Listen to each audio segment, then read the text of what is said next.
If you're trying to improve your fly casting accuracy, take this simple test. If you can't pass, it's time to redesign your cast.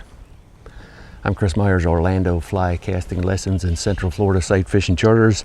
I'm a fly casting instructor here in Central Florida, and I offer saltwater inshore fishing charters as well. And much of our fishing here in saltwater especially requires pinpoint accuracy, which is something that many people who haven't done much of that really struggle with doing. Here's a simple test I give my students to see how your stroke is and if it's helping or hurting your accuracy.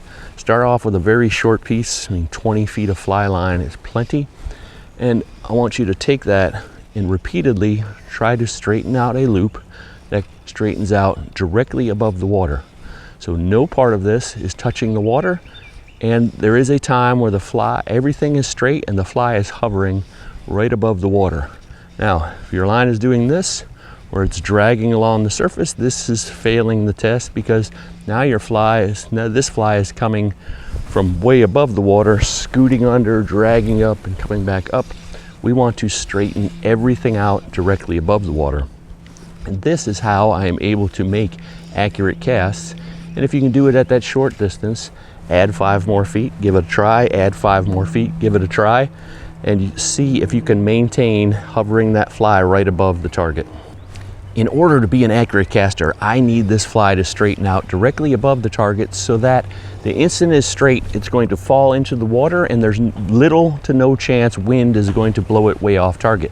If my fly is traveling way up above the surface and my line is about to hit the water and my fly is still way up here in a cast that kind of looks something like this cast can never really be accurate. I can straighten out line probably 9 times out of 10 and no wind, and as soon as the wind comes, all of a sudden it's blowing 10, 15, 20 feet away from where it was when it was dead calm.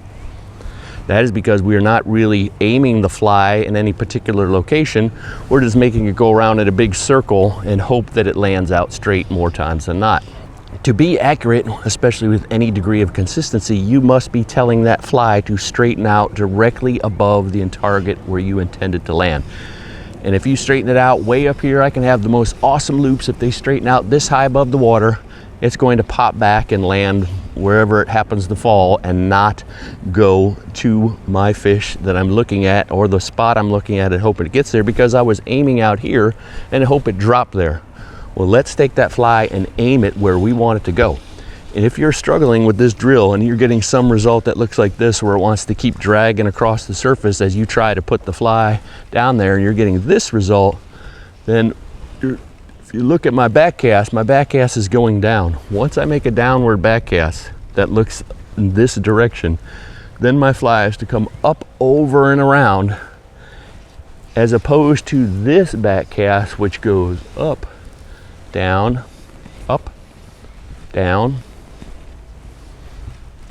completely different. Let's look at those two in slow motion and see how it becomes impossible for you to get that to unroll down in the front. So here's the one that goes down in the back.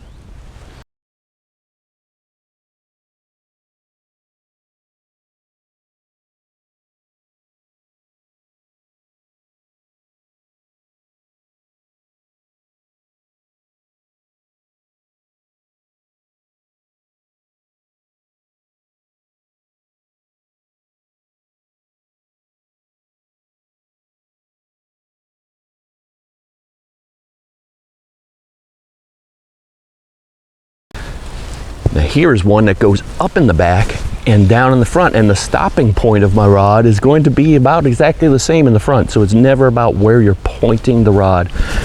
My rod is going to be in the same spot in both of these casts in front, but it's coming from a completely different position. It's coming from here to here instead of from here around to here. So these spots can be the same and get completely different results. So the old 10 to 2 casting, this could be my 10, this could be my 2, or vice versa. This is down, down, down, down. This is up, down, down, and they're virtually the same spot. So get rid of that clock telling, the 10 to 2 telling time stuff. It can give you a general idea of your rod probably shouldn't be down here and down here when we're trying to form the loops, but you need to be stopping going up with your line so it looks something like this.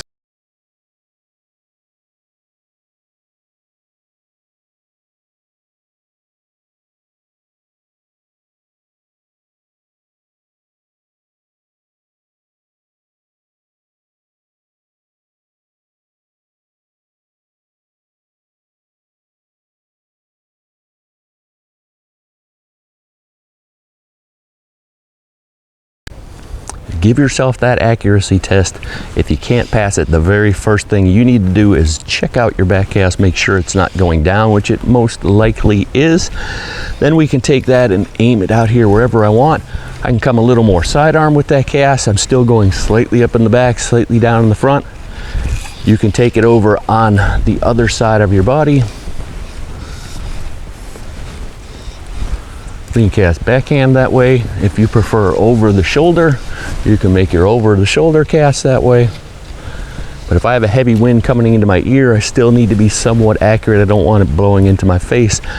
That rod, the fly, the fish, they don't care what side you're casting on. As long as you are maintaining this straight line, it's tilted slightly up in the back, slightly down in the front, you will be able to get pinpoint accuracy every single cast. If you're going to be in the Central Florida area, come and see me for a one-on-one casting lesson, or better yet, a saltwater inshore sight fishing charter for a variety of species all year round.